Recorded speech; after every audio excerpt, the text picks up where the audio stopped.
समृद्धि films के latest गाने सुनने के लिए चैनल को सब्सक्राइब करें और बेल आइकन को दबाना ना भूलें।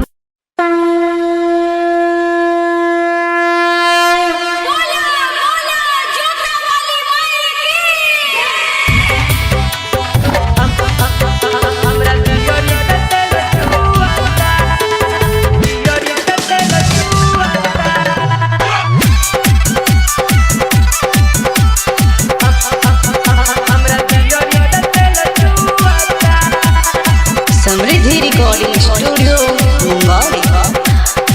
संगे माई के चरण चुमता, हमरा दियोरी से दिल छुअता, हमरा दियोरी से दिल छुअता।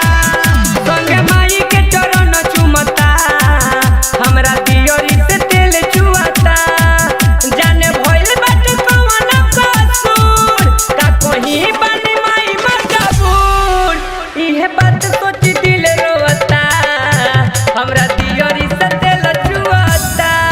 सबे माई के चरण चुमता, हमरा दियोरी से दिल छुअता। हमरा दियोरी से दिल छुअता, हमरा दियोरी से दिल छुअता। प्रेम से बोलिए पहाड़ों वाली मैया की।